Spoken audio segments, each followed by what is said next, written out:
우리에게 주신 하나님의 말씀은 사도행전 1장 12절에서 14절 말씀입니다.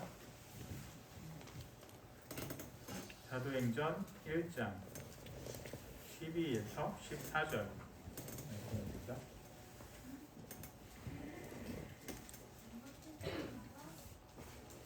그 말씀을 공독하겠습니다.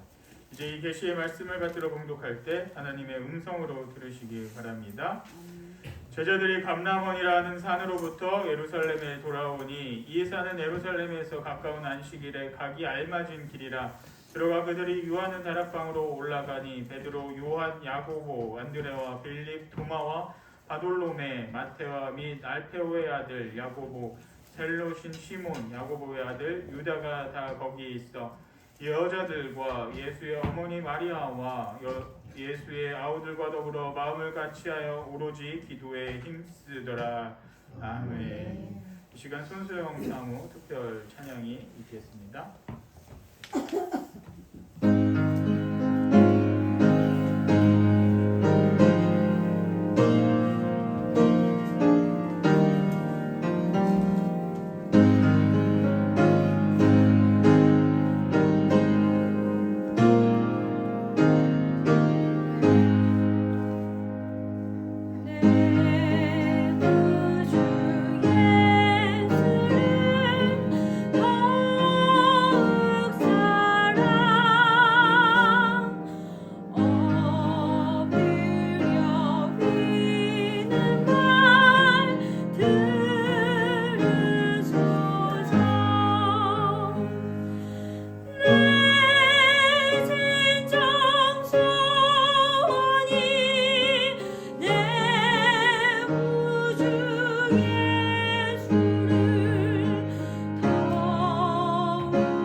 여러분들이 신앙생활을 시작하면서 교회를 다닐 때 어떤 생각으로 이렇게 교회를 다니셨습니까? 교회를 다니면서 한 가지 많은 생각들이 들었을 텐데 가장 큰 생각이 교회가 어떤 곳인가, 예수님이 어떤 분인가 이런 생각을 하면서 다니는 경우가 많이 있을 것입니다. 그래서 교회가 어떤 곳인가에 대해서 많은 사람들이 고민을 하고 다니게 되겠죠. 그래서 계속해서 이 사도행전 말씀을 지금 보고 있습니다. 근데 이 성경 말씀을 볼 때 우리가 한 가지 좀 기억하시면서 보시면 좋을 것이 무엇이냐면 이 말씀을 왜 기록을 했고 누가 기록했을까라는 그런 생각을 갖고 그 저자의 관점에 따라서 우리가 이 말씀을 읽으면 이 말씀이 이해가 보다 더 쉬울 수 있습니다. 물론 그 디모데후서 말씀처럼 이 성경은 하나님의 감동으로 기록한 것이기 때문에 하나님의 말씀이지만 다 기록한 저자들이 그 시대와 상황에 따라서 다르게 기록을 했다라는 것이죠. 이 사도행전과 누가복음은 누가가 기록을 하게 되었는데 이 말씀을 기록한 목적은 지난번에도 말씀드렸듯이 누가복음 1장에 이 누가가 기록을 해 놓았습니다.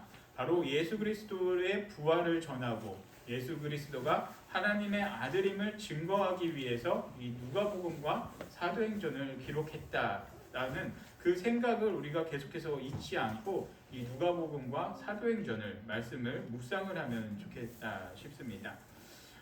이 누가라는 사람에 대해서 간단하게 말씀을 드리면 유대인이 아니었던 사람입니다. 수리기아 안디옥 사람으로서 이때 당시 알렉산더 대왕이 이 전체 지역을 다 통치하면서 그리스 제국이 이 나라 모든 땅을 통치하고 그 다음에 이제 로마 제국이 들어섰는데 그러다 보니 많은 그리스인들이 이곳에도 많이 있었다는 것이죠. 그 관점에서 또 한번 생각해 보면 누가라는 사람은 전통적인 유대인이 아니라 바로 이 제가 방금 말씀드린 그리스 사람이었습니다. 그러니 아무리 사도 바울을 쫓아다니면서 율법을 많이 보고 율법에 대해서 많이 듣고 익혔다라고 할지라도 이 유대인들의 깊은 그 문화까지도 완벽하게 이해를 하기는 어려웠다라는 것이죠. 그래서 이 사도행전 1장 12절 말씀부터 보면은 우리가 한 가지 궁금해할 수 있는 그런 말씀이 여기에는 담겨져 있습니다. 그래서 12절 말씀을 보면 말씀을 이렇게 기록을 하고 있죠. 제자들이 감람원이라 하는 산으로부터 예루살렘에 돌아오니 이 산은 예루살렘에서 가까워 안식일에 가기 알맞은 길이라라고 말씀을 기록하고 있습니다. 이 말씀을 보면서 한 가지 생각을 해봐야 되는 게 뭐냐면 사도행전 1장의 앞부분에 보면은 바로 이 누가가 이렇게 기록을 해놨습니다. 예수님께서 부활하신 후 40일을 이 땅에 나타나셔서 사역을 하셨다라고 이 앞부분에 이렇게 기록을 해 놓으셨는데 이 말씀과 이 말씀을 보면은 한 가지 궁금한 의문점이 드는 것이 있습니다. 바로 예수님께서 우리가 알고 있듯이 안식일, 우리가 기념하는 이 주일날 부활을 하셨는데 40일 동안을 사역하시고 다시금 하늘로 승천을 하셨다라고 하면은 이 날이 안식일이 될 수가 없다라는 것이죠. 어떻게 7, 7에 49, 7, 6, 42, 41이라는 숫자가 나오지는 않는다라는 것입니다.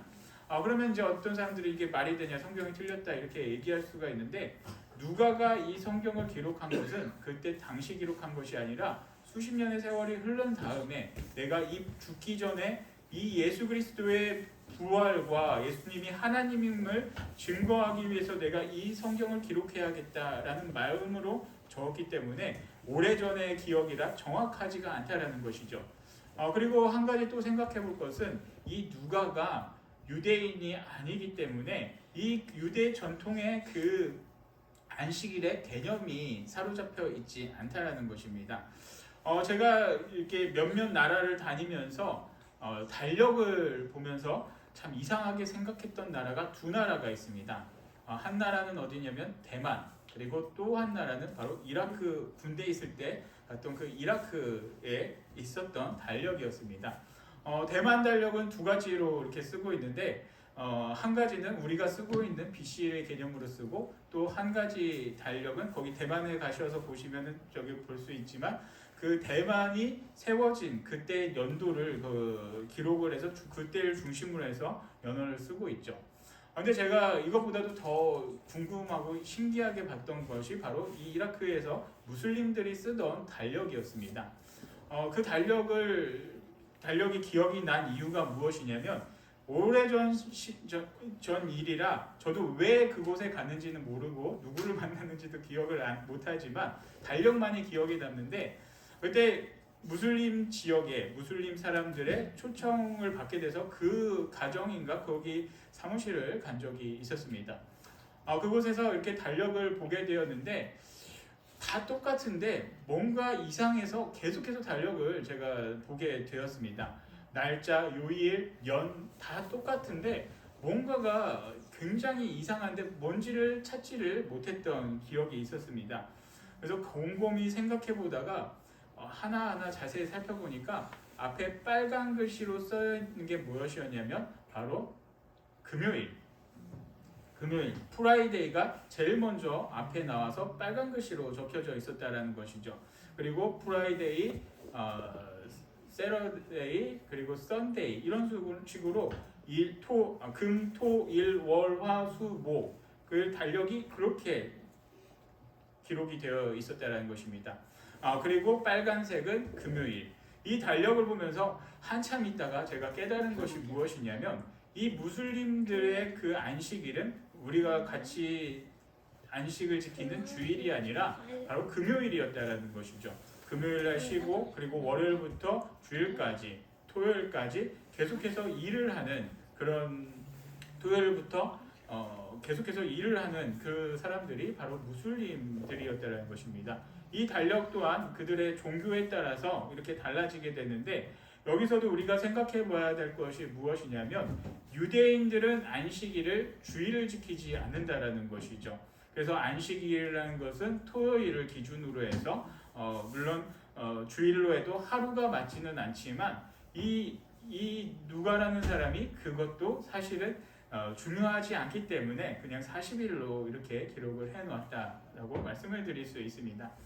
그러면 여기서 말씀하는 것이 가장 중요한 것이 무엇이냐? 우리가 한번 더 생각을 해보면 좋겠는데 바로 예수 그리스도라는 것이죠. 우리가 흔히들 생각할 때 이 1장 12절의 말씀을 보면서 이 말씀을 왜 적었을까? 왜 기록했을까? 별로 필요 없는 말씀이다 생각할 수도 있습니다. 12절 말씀을 보면 제자들이 감람원이라 하는 산으로부터 예루살렘에 돌아오니 이 산은 예루살렘에서 가까워 안식일에 가기 알맞은 길이라 라고 말씀을 적어 나왔는데 안식일에 대해서는 그렇게 좀 이 누가한테 오해가 있을 수 있지만 이 말씀을 적어놓은 이유는 분명히 예수 그리스도를 증거하기 위함이 여기에는 담겨져 있습니다. 왜 예수 그리스도를 증거하기 위함이냐? 이 말씀을 깊이 묵상해 보면은 그 의미를 찾을 수 있습니다. 제자들이 감람원이라는 산으로부터 예루살렘에 돌아오니 이 산은 예루살렘에서 가까워 안식일에 가기 알맞은 길이라라고 말씀을 기록해놨는데 이 중동 지방이나 서양 유럽에서는 가장 중요하게 생각하는 열매가 하나가 있습니다. 그것이 무엇이냐면 해외 여행을 이렇게 쭉 다니다 보면은 많이 접할 수 있는 것이 무엇이냐면 바로 그 감람나무 열매죠. 이 감람나무 열매가 우리 주변에도 지금 많이 수입이 돼서 이 소비량이 많이 늘어나는데 이 감람나무 열매가 영어로 말하면 올리브 그리고 아랍어로 말하면 자이툰. 옛날에 자이툰 부대의 뜻이 바로 여기에 있다는 것이죠. 왜 이 뜻으로 했냐면 평화의 상징이기 때문에 그리고 이 유럽이나 중동 지방에서는 생명과도 같이 소중한 것이 이 올리브 열매라는 것이죠. 그래서 서양 쪽에서는 이 올리브 열매를 어떻게 말하냐면 하늘이 준 축복이다라고 선물이다라고 말하면서 이 감람나무가 굉장히 곳곳에 많이 있다라는 것입니다. 근데 여기서도 기록하고 있는 것이 무엇이냐면 예수님이 하늘로 승천한 이 감람나무가 많은 이 언덕이 바로 예루살렘에서 가까워서 걸어갈 수 있을 정도로 안식일날 갈 만한 거리다라는 것을 여기에는 기록을 해놓았다는 것이죠. 그러면은 왜 이 말씀을 기록을 해놓았을까? 유대인들의 그 율법을 보면은 안식일날 1km 이상을 걸어갈 수가 없었습니다. 그렇기 때문에 만약에 이 감람원, 예수님이 하늘로 승천했던 이 감람원이 그 거리를 넘어섰다라고 한다면은 어떤 일이 생길까라는 것이죠. 바로 이 당시 예수님의 제자들의 구성원을 생각해 본다면 대부분이 다 유대인이었기 때문에 이 예수님의 목격을 예수님이 하늘 승천했던 것이 거짓이다라고 다른 사람들이 이야기를 할 수도 충분히 할 수 있는 그런 상황이라는 것입니다. 그리고 어떤 사람들은 어떻게 생각을 할 수도 있냐면 너희들이 왜 안식일에 율법을 어기고 바로 거기까지 갔다 왔느냐에 대해서 충분히 시비를 걸 수도 있는 것이 바로 여기에 담겨져 있다라는 것이죠. 그래서 이 말씀을 기록을 해 놓았습니다. 안식일에 가기에 적당한 거리다.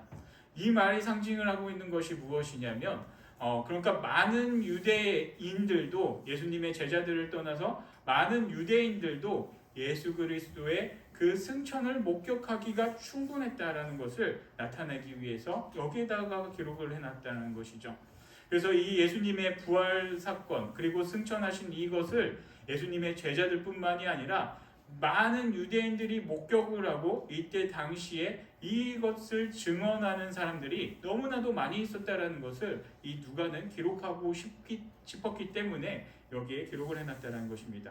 이 말씀은 바로 누가복음 1장에서도 비슷한 것을 찾아있는데 많은 사람들이 이 목격 사건을 기록을 하려고 붓을 들었다라고 기록을 하고 있죠. 그래서 이 말씀처럼 많은 제자들 그리고 많은 유대인들이 예수 그리스도의 그 하늘 승천한 것을 분명히 목격했다라는 것을 여기에는 의미가 담겨져 있다라는 것입니다. 많은 사람들이 예수 그리스도의 그 하늘 승천을 목격하고 그리고 예수님이 참 하나님이다라는 것을 이 제자들뿐만이 아니라 많은 유대인들이 목격을 하고 그것을 증언을 하면서 다닐 수 있었던 것이 바로 여기에 있었다라는 것입니다. 그럼 이렇게 예수님이 이 땅의 하나님으로서 이 땅의 참 주님으로서 이 땅에 오시고 다시 하늘로 올라가셨습니다. 근데 우리가 여기서 한 가지 더 생각해 보아야 될 것이 어떤 것이 있냐면 바로 이 제자들의 마음, 이때 예수님의 그 하늘 승천한 것을 목격한 그 많은 유대인들의 마음을 우리가 한 번쯤 생각해 보면 좋겠다 싶습니다. 우리가 삶을 살아가면서 내가 누군가를 의지하고 살았는데 내가 의지했던, 내가 믿고 따랐던 그 사람을 어느 한순간 이제는 다시는 볼 수 없다라는 생각을 우리가 한 번쯤 해보시면 좋겠습니다. 그 중에 이제 대표적인 것이 우리의 부모님들이 있겠죠. 요새 고령화 시대로 또 100세 시대로 얘기를 하지만 이제 그 100세라고 해도 건강하게 100세까지 산다는 것은 정말 큰 축복입니다. 많은 분들이 요양병원에서 이렇게 노후를 지내고 계시는 분들도 참 많이 있는데 자녀분들이 부모님이 이렇게 식물인간처럼 사시더라도 이렇게까지 생명을 연장하는 이유는 다 자녀들에 있다라는 것입니다. 부모님들은 사실 이렇게 고통받고 사느니 이 세상을 떠나고 싶다라는 마음이 있지만 자녀들이 그것을 허락을 하지 못한다라는 것이죠.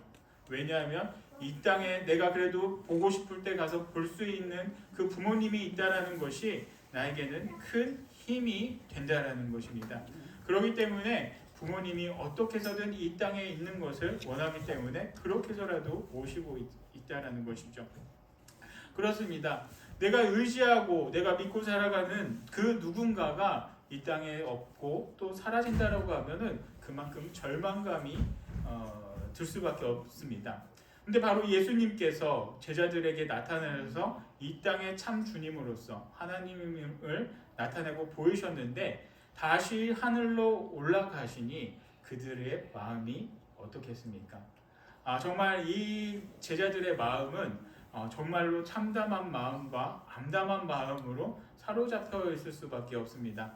예수님과 같이 있을 때만 하더라도 이제 세상이 변하겠구나, 내가 좀 뭐 좀 하겠구나, 막 힘을 얻고 뭐든지 할 수 있다라고 생각을 들었지만 하늘로 올라가신 예수님, 그리고 하루하루 며칠이 지나도 다시는 볼 수 없는 예수님을 생각하면 이 제자들의 마음에는 정말 암담한 마음밖에 있을 수가 없다라는 것입니다. 그러한 제자들이 모였습니다. 바로 13절 말씀을 보면 들어가 그들이 유하는 다락방으로 올라가니 베드로, 요한, 야고보, 안드레와 빌립, 도마와 바돌로메, 마테오와 및 알페오의 아들 야고보, 셀로닌 시몬, 야고보의 아들 유다가 다 거기에 있어 라고 말씀을 기록을 하고 있죠. 근데 여기서 우리가 한 가지 또 주목해서 보아야 될 것이 바로 사람들 이름이 기록된 순서라는 것입니다. 유대인들은 당시 이 사상이 중요한 사람 먼저 이렇게 기록을 해놓는 관습이 있었는데 이 말씀을 통해서 보더라도 그 제자 중에 가장 중요한 제자가 베드로와 요한이었다. 그런데 이 순서도 이제 사도행전을 계속 보면은 나중에는 좀 바뀌게 되는데 그런 것도 한 번씩 찾아보면서 보면은 성경을 읽는 그런 재미가 또 있으리라 생각이 듭니다. 근데 이 제자들 11명이 한 곳에 모였다라고 기록을 하고 있습니다. 어디에 모였냐면 마가의 다락방에 모였다라는 것이죠. 근데 이곳에는 이 11명의 제자만이 모인 것이 아니라 그 외에도 더 많은 사람들이 모여 있었다라는 것입니다.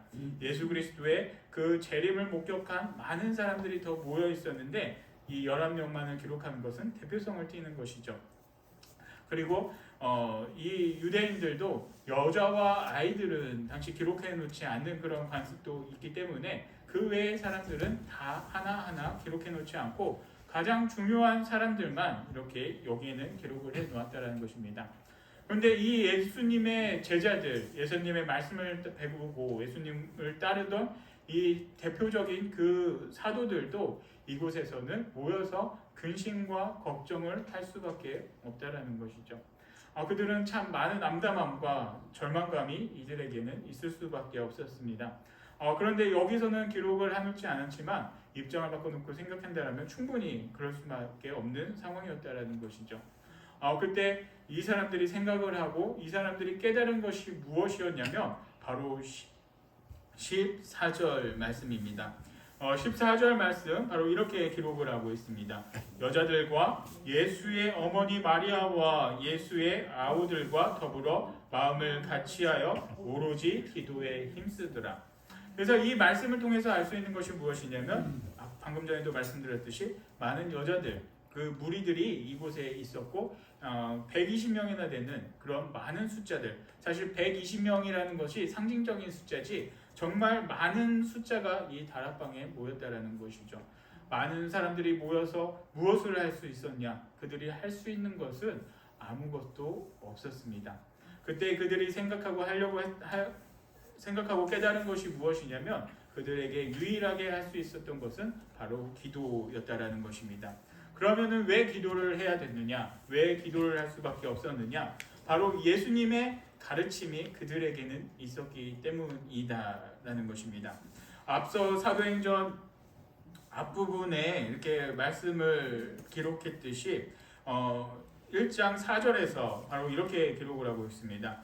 요한은 물로 세례를 베풀었으나 너희는 몇 날이 못되어 성령으로 세례를 받으리라 하셨느니라 라고 예수님께서 말씀을 하셨다라는 것이죠. 이 말씀을 떠올린 제자들이 바로 그 자리에 모여서 이제 함께 기도를 시작했다라고 말씀을 하고 있습니다. 그럼 이들이 모여서 이곳에서 했었던 기도가 어떤 기도가 있었겠습니까? 그들이 개인적인 욕심을 위해서 내가 무엇을 하고 싶어서 그런 기도를 했었겠습니까? 물론 개인적인 그런 필요를 하나님께 구하는 것은 굉장히 중요합니다. 내가 필요할 일용할 양식들, 내게 필요한 것들을 하나님께 구하는 것이 너무나도 중요합니다. 그러나 그것보다도 더 중요한 것이 바로 이것이라는 것이죠. 바로 5절에서 말씀했던 것처럼 성령으로 세례를 받으리라. 바로 성령 하나님의 역사가 바로 이 제자들에게 있기를 예수님께서는 말씀을 하셨다는 것이죠.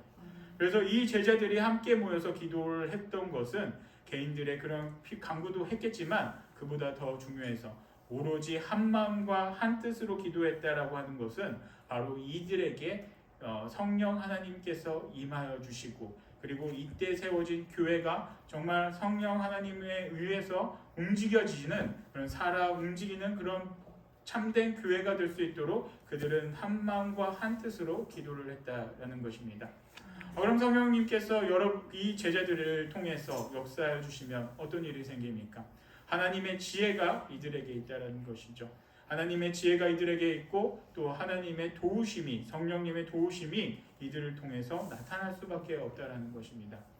우리가 잘 알고 있는 종교개혁자 마틴 루터는 이런 말을 했습니다. 나는 할 일이 많아서 더 많이 기도한다. 이 루터라는 사람의 일생을 본다라고 하면 하루에 3시간씩을 기도를 했다라고 합니다. 근데 그가 기도했던 것은 이런 개인적인 욕심보다 이 하나님의 뜻을 구하는 기도가 많았다라는 것이죠. 근데 예전에 제가 따르던 한 신학 교수님이 계셨습니다. 한 신학 교수님이 계셨는데 이분은 교회사에 대해서 굉장히 많이 공부를 하셨습니다. 우리나라에서도 제일 좋은 학교를 나오셨고 독일에서도 몇몇 학교를 다니면서 많은 그런 공부를 하셨던 그런 분이셨습니다. 그 중에서도 이제 마틴 루터에 대해서 이렇게 공부를 하셨는데 그 부분에 대해서 그런 말씀을 하셨습니다. 마틴 루터가 쓴 논문만 하더라도 이 방 하나에 가득 찰 정도로 너무나도 방대해서 이 사람이 쓴 것만 공부를 해도 평생 공부를 해도 다 할 수가 없는 그런 방대한 양이다라는 그런 이야기를 했던 기억이 있습니다. 이 루터가 쓴 것들 잘 아시다시피 이 종교개혁의 시발점이 된 95개조 반박문을 비롯해서 또 큰 3대 논문을 비롯해서 너무나도 많은 그런 논문들이 있습니다. 그런데 루터의 삶을 보면은 어떠한 삶을 살았냐면 종교개혁자가 됨으로써 이 카톨릭 공회에서 정말 사형의 재판을 받을 정도로 그 누구더라도 이 사람을 죽여도 그게 죄가 되지 않을 정도로 인권 자체가 없는 그런 삶을 살았던 것이 바로 이 마틴 루터였습니다. 그렇게 도망자의 생활을 하고 정말 숨어서 살았던 이 마틴 루터가 그렇게 숨어서 이 많은 양의 책을 어떻게 기록을 할 수가 있었겠습니까? 그가 그렇게 기록을 하고 사람들에게 남겼던 것은 바로 그가 기도함으로써 성령 하나님께서 그에게 지혜를 주셨다라는 것입니다. 사랑하는 성도 여러분, 우리가 오늘을 살아갈 때 정말 이런 기도를 먼저 하시기를 바랍니다. 우리가 필요한 것들, 일용할 것들, 그런 것도 하나님 앞에 당연히 구해야 되지만 그것보다 더 중요한 것이 성령 하나님께서 나와 동행하여 주시고 내가 하나님의 뜻대로 살아가고 하나님의 지혜가 나에게 있기를 원하는 그런 기도를 먼저 하시기를 바랍니다. 내가 아무리 일을 해도 인간적인 한계가 있을 수밖에 없습니다. 그러나 하나님께서 우리들에게 지혜를 주신다면 인간적으로는 할 수 없는 그런 일들이 아무리 많다고 하더라도 우리가 하나님의 지혜로 이 모든 것을 감당할 수가 있다라는 것입니다. 그래서 우리가 삶의 자리에서 어느 곳에서 기도하며 정말 하나님의 뜻을 구하며 하나님의 뜻 가운데 거하며 하나님의 지혜로 세상을 이기며 나아가는 그런 참된 복된 삶을 살아가는 우리 모든 성도님들이 되기를 축복합니다. 네. 아버지 하나님, 감사합니다. 저희들을 불러주시고 저희들을 주님의 자녀로 삼아주심에 감사드립니다. 저희가 이 나라 이 땅을 오늘 하루를 살아가면서 정말 아버지 하나님께 간절히 구하옵기를 주님의 지혜대로 주님의 뜻대로 살아갈 수 있는 저희들이 되게 하여 주시옵소서. 그래서 주님의 뜻을 따라 주님의 지혜로 살아감으로써 이 나라 이 땅에서 이 세상에서 정말 참된 승리자의 삶을 복된 삶을 살아가는 복된 성도의 삶을 살아갈 수 있도록 아버지 하나님께서 늘 지켜 주시옵소서. 모든 것 감사드리오며 예수 그리스도 이름으로 기도드리옵나이다. 아멘. 지금은 길이요 진리요 생명이 되신 우리 구주 예수 그리스도의 은혜와 성부 하나님의 크신 사랑과 성령 하나님의 감화 감동 교통하심이 오직 주님 안에 매여 성령님 품 안에서 오로지 기도하며 주님께 영광 올려드리기를 원하는 주님의 복된 자녀들에게 함께하기를 간절히 축원하옵나이다. 아멘.